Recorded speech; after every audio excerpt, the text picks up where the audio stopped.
Thank you once again for joining us online here at Fam Church as we conclude our Christmas series, The Force Awakens. Now, if you haven't already, we ask that you please click the subscribe button below and subscribe to our YouTube channel. And then go out to Facebook at facebook.com/famchurch and give us a like. And now, our lead pastor, Brian Lane.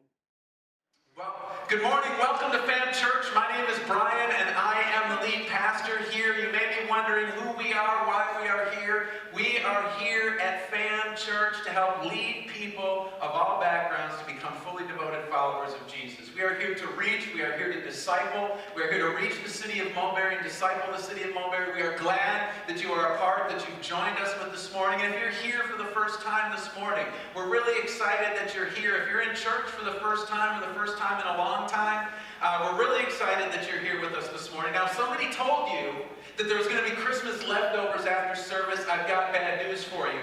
We do not have any Christmas leftovers. However, if you tap the person next to you on the shoulder and ask them if you could come over to their house later, they may be able to hook you up. So just tap someone on the shoulder and say, "Can I come eat at your house?" Even if you've never met them before, it's okay.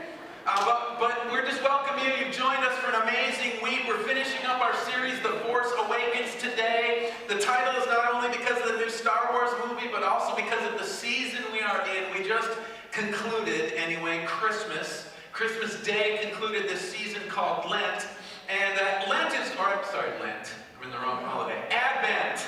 Okay, Lent is Easter. All right, we're Advent, okay? And Advent is the 4 Sundays before, I was going to say Thanksgiving, so I'm getting all these holidays all messed up. It's the 4 Sundays before Christmas, and what they do is the church has traditionally lit Advent candles, 5 candles, 1 for each Sunday, for the 4 Sundays before, and then the middle, the white one representing Jesus, and it's kind of a countdown calendar. It's a countdown timer to count down to the birth of Christ. And we've taken this and we've kind of merged Advent with The Force Awakens by saying that, with the coming of Jesus, with Him being revealed, with Him coming as a baby in a manger 2,000 years ago, it awakened a force. It awakened a force in this world that had been dormant or been asleep for a long time. And those 4 forces are hope, peace, joy, and love. And these were awakened and available when Jesus was born. And this morning we are going to talk about the last one. We're going to talk about love as the video showed us up there. And love is one of those interesting things, isn't it? Love is something that we can talk all different ways about, right? We love our car. We love our cell phone. We love Chick-fil-A. We love steak.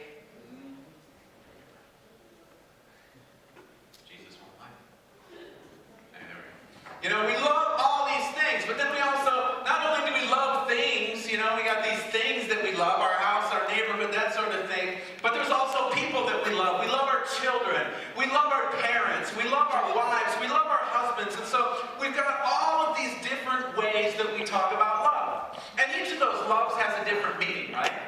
When you say you love your car and you love your wife, you're not equating the 2 loves, right? You're not wanting to see your car in some lingerie so you can have some alone time with them later, right? Nobody's wanting that, are they? I hope not. There was an episode of My Strange Addiction where this guy was literally in love with his car. If you've seen it, it was super creepy, okay? Like the guy took his car, this is no joke, the guy took his car on dates. And I'm going to say this, he actually had sex with his car, okay? This guy was weird. If that's you, if you're in that position, that's not normal, and you may need some counseling. All right?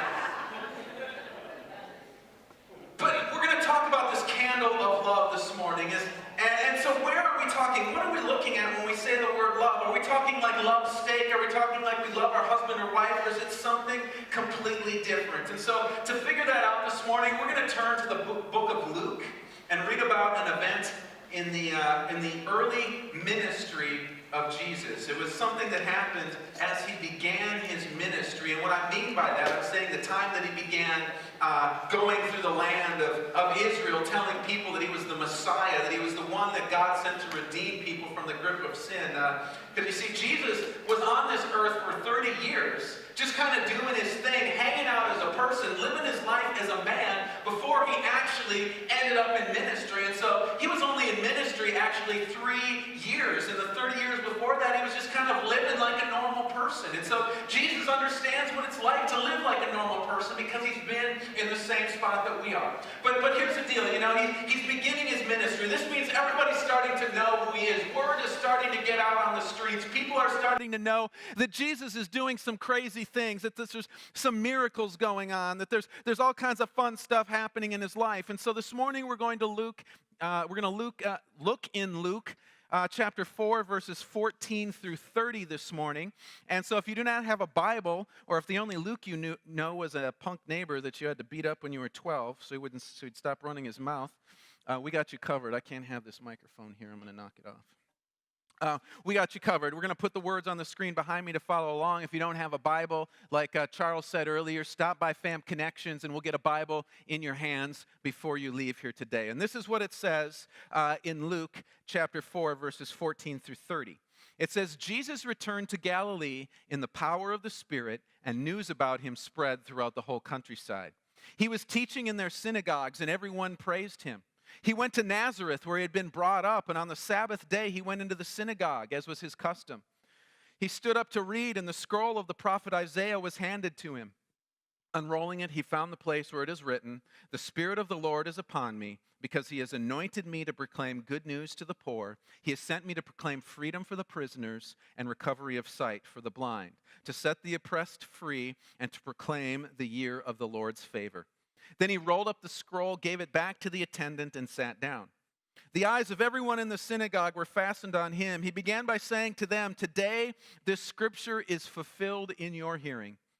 All spoke well of him and were amazed at the gracious words that came from his lips. "Isn't this Joseph's son?" they asked. Jesus said to them, "Surely you will quote this proverb to me, 'Physician, heal yourself.' And you will tell me, 'Do here in your hometown what we have heard that you did in Capernaum.' Truly I tell you," he continued, "no prophet is accepted in his hometown. I assure you that there were many widows in Israel in Elijah's time when the sky was shut for 3.5 years, and there was a severe famine throughout the land. Yet Elijah was not sent to any of them, but to a widow in Zarephath in the region of Sidon. And there were many Israelites with leprosy in the time of Elisha the prophet, yet not one of them was cleansed, only Naaman the Syrian. All the people in the synagogue were furious when they heard this. They got up, drove him out of the town, and took him to the brow of a hill on which the town was built in order to throw him off the cliff. But he walked right through the crowd and went on his way." All right. So what do we have in this section? We have Jesus returning to his hometown. And if there's any place that you should feel welcome, it's in your hometown, right? Everybody should be able to go home and be accepted in their hometown, but that didn't seem to work out too well for Jesus. And, he shows up back in town. Who knows how long he had been gone? It could have been weeks, it could have been months that he had been gone from town, but he comes back into town. And when he comes back into town, he goes into the synagogue. And when he goes into the synagogue, he decides, you know what? I am going to read from the scroll. Now, back in the day, way back in the day, these books were not kept the way that we keep them now, okay? Books were not bound in some sort of cover so that you could lift them up and there'd be pages floating around like this. Books were written on sheepskin. Okay, they would take a piece of sheepskin and roll it out. They wouldn't use paper, and they would start writing, and they would write the whole book on that sheepskin until they got to the end. And then they would take 2 sticks with handles on the end of it. They'd glue one to this side, and they'd go over here, and they'd glue the other one to the other side, and then they'd roll the scroll. They just roll it up. And so Hebrew reads from right to left. And so chapter 1 was down here and the end of the book was down there. And so they'd roll it up this way. And then they'd have this little thing, 2 sticks, sheepskin on this scroll. And that's what they would read from. And so he gets in there and they came to him and they say, "Hey, Jesus, read for us." And Jesus took the scroll of Isaiah, rolled the scroll, opened, had to find this chapter in Isaiah because it wasn't just like he could turn there because it was on a scroll, and so you had to just roll until you found your chapter.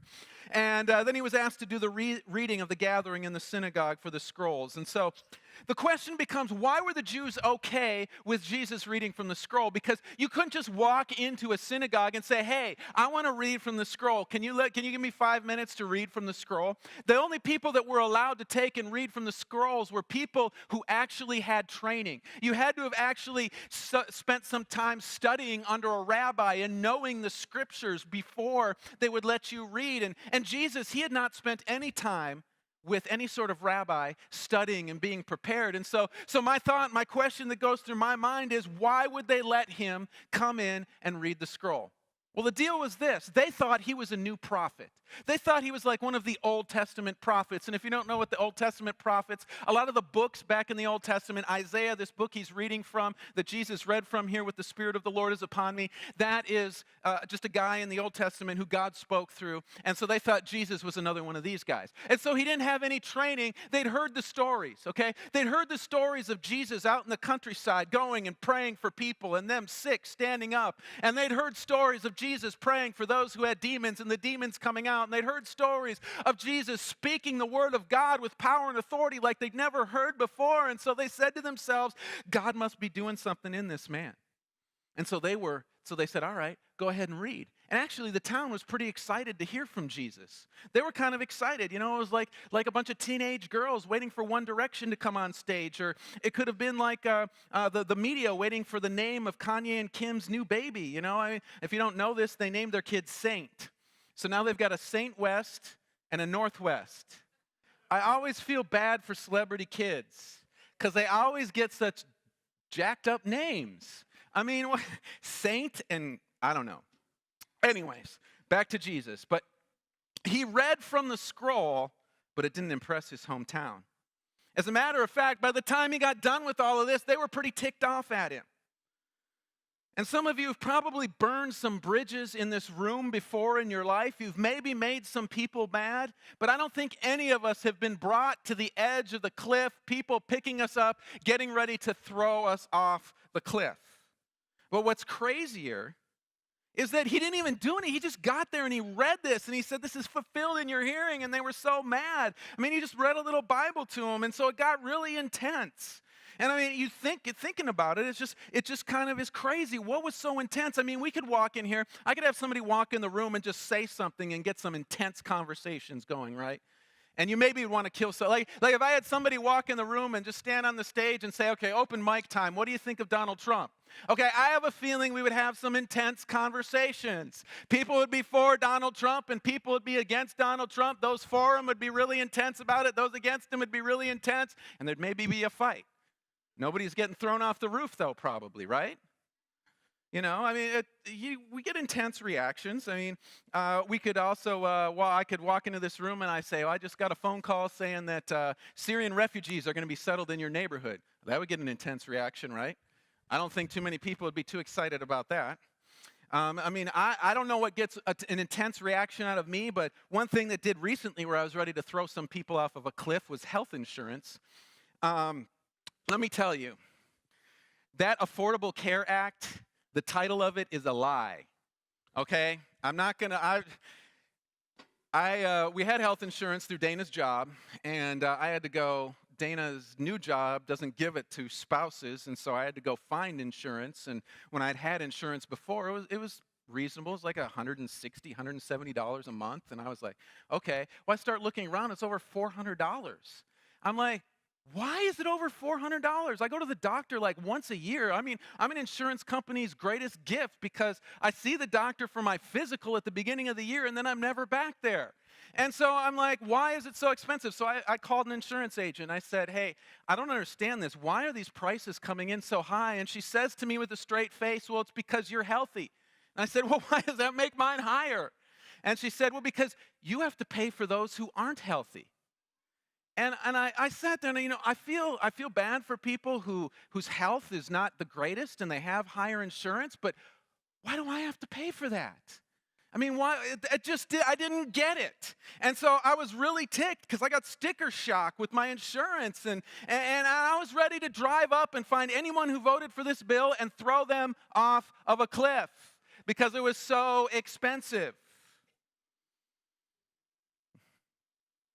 So anyways, I mean, these are the kind of things that make people mad, that get people intense. But Jesus, he didn't talk about presidents. He didn't talk about health insurance. He didn't talk about any of those sorts of things. He just said something from the Bible. So the question is, why would they want to throw Jesus off a cliff? I mean, here was this guy who had done all sorts of crazy things in the surrounding countryside, and some of the things that he did could and probably did have a direct impact on the people of Nazareth. I mean, I don't think it's too much of a stretch to believe that as he was ministering through the countryside that he maybe didn't pray for someone who had a family member in Nazareth, and the word got back that Jesus had prayed for this person and they had been healed or been delivered, or they had a friend that lived out in the countryside that moved out of the city and Jesus had come and raised one of their family members back from the dead. I mean, it's not too far of a stretch to believe that something like that happened here. And so when Jesus got back to Nazareth, when he got back to his hometown,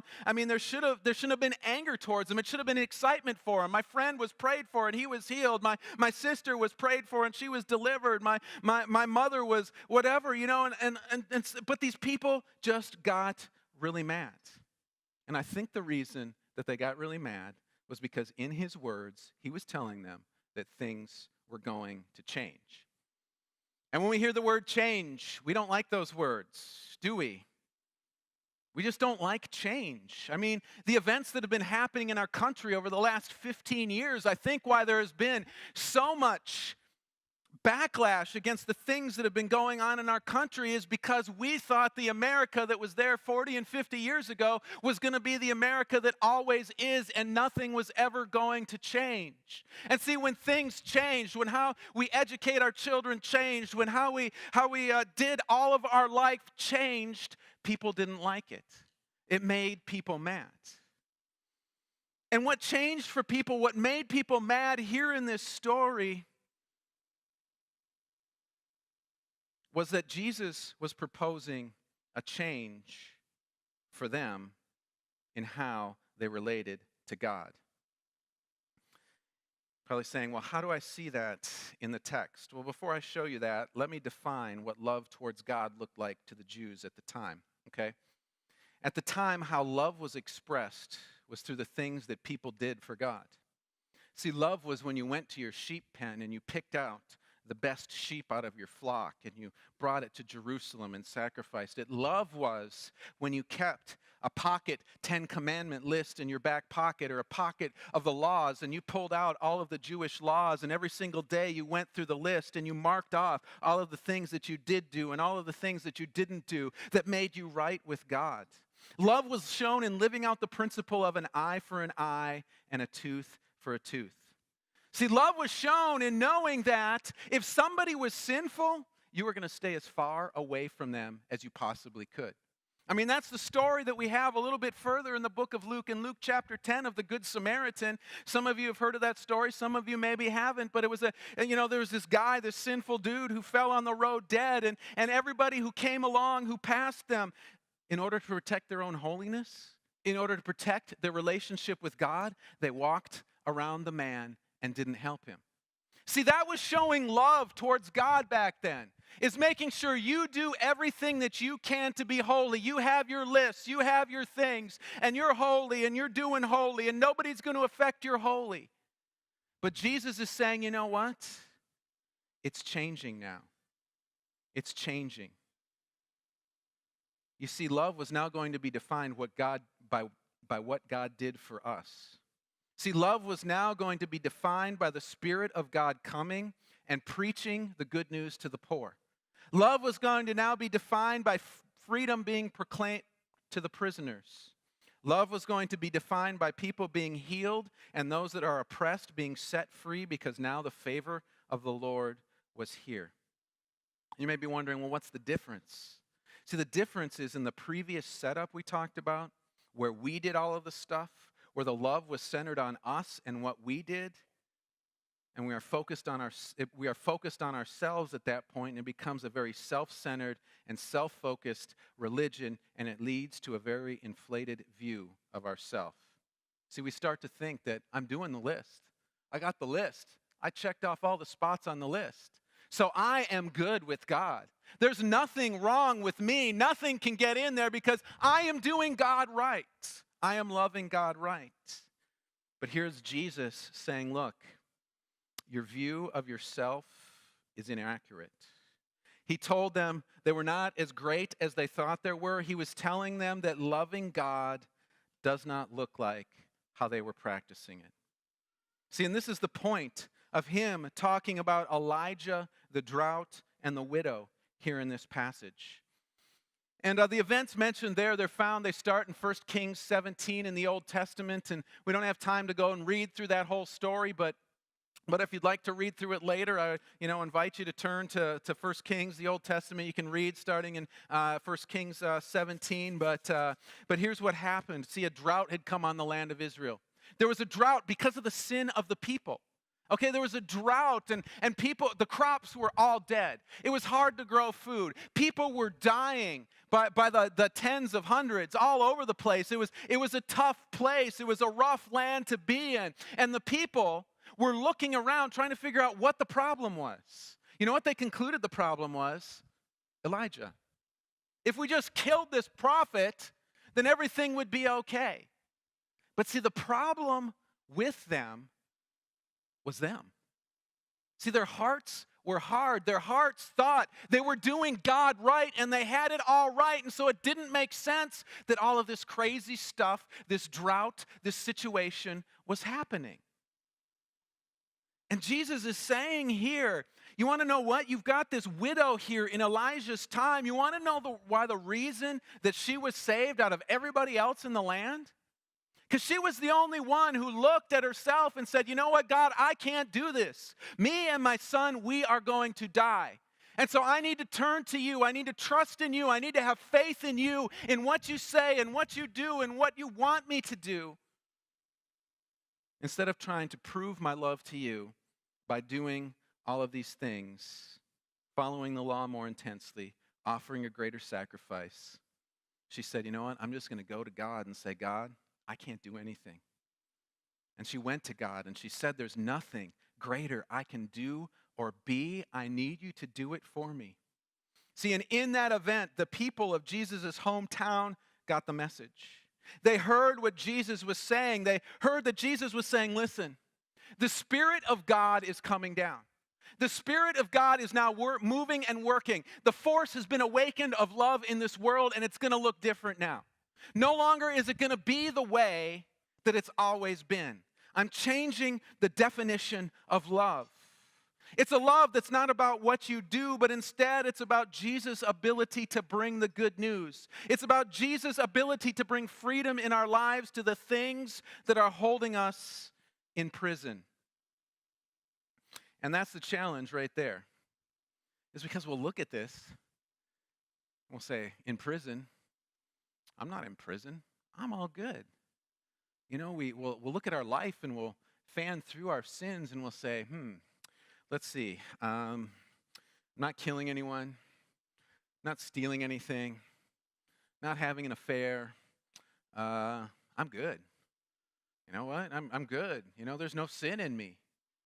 And we totally forget about the little things that we have in our life that come in and that separate us from God. Because you know what? A lot of times it's the little things that really mess up our relationship with God because we don't see them as important. They're just little. They're just small. They're just gonna, they don't have to be that big of a deal. But see, when we have that attitude, when things like that, the little things have control of our life, we're still in prison, just as if we're committing the things that we would call big sins. And Jesus is saying, look, it doesn't matter what it is, but the Spirit of God is here.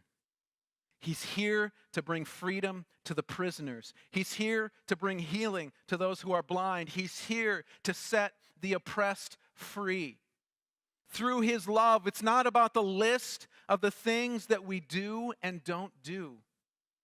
Too many people think that that's the way Jesus is and God's love is for us. You know, that just like back in the day before Jesus came, as long as we've got good lists, we're going to be okay. You know, we've got this thought that, okay, I've got all these good things that I do, right? Okay, and so I'm a good person. You know, everybody's a good person, right? There's nobody that's not a good person. And so we've got, well, I'm a good person, and I don't hurt anybody, and I take care of my family, and we put all of these things over here, and then we say, what's going to happen is, because I'm such a good person, God's going to put all this stuff on a scale, and he's going to put me over here as the good person, and he's just going to put the little bad things that I do that's not very many, he's going to put them on this side, and this good is going to so outweigh this bad that God's just going to say, hey, you passed, come on in. But that's not the way it works. See, that's not the way it works with God. Unless we get a hold of his new definition of love. Unless we get a hold of his new definition of love that says, you know what? I love you so much, there's nothing you can do. It's all on me. We're never going to be able to step into God's presence. It's all about what God can do for us. But there was another way that definition of love changed. See, Jesus was also telling us that he loves us so much that if we connect with this new love, we will be changed. This love does not leave us the same. You see, when we have a true encounter with the love of Jesus, it doesn't leave us the same. Jesus loves us too much to leave us the same.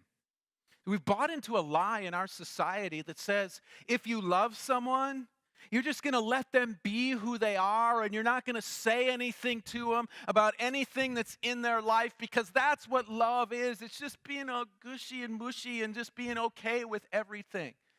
Well, that goes in direct contrast with the love of God. See, God's love says, I love you so much, I won't let you stay the same. That's where God's love is at. It won't let us stay the same way. And if we're in here and we're saying to ourselves, well, that's what you say, but, I gave my life to Jesus and I'm just staying the same way. Everything is good. Everything is moving on just like it normally did. My challenge to you would be, did you really give your life to Jesus? Because Jesus loves you too much to leave you the way he found you. If he left you the way he found you, that's not good for you. He's got something that he wants to do. He wants to bring change. He wants to bring something new. And that's something we got to understand, is that we haven't arrived yet. As long as we're here, as long as we're alive, as long as we're walking on this earth, we're never going to get to a place where we can say, I have arrived. Everything that can be done in me has been done. And so it's all good. It's never going to come. See, there's always going to be something that Jesus can do in and through us. That's his love. Love is not now about us not staying the same. It's about us not living in prison. It's about us not being blind. It's about us not being oppressed. And is instead about us being changed so that we can live in the Lord's favor. Some of us, we get excited about that. Other of us don't, though, because we don't want to be changed. We're perfectly happy the way we are. And we're just hoping that God will come along and let us be who we are, and then let us into heaven. Let us into his presence at some point in time. But can I tell you, it doesn't work like that? Have you seen that Esurance TV commercial where the lady has her two friends sitting on the couch, and she just got back from vacation, and she says to her friends, yeah, I just posted my vacation pictures on the wall, and the camera zooms out, and she's got all of her vacation pictures on the wall. She's pretending like it's Facebook, okay? And one of her friends is sitting there, ooh, I like that, and I like that.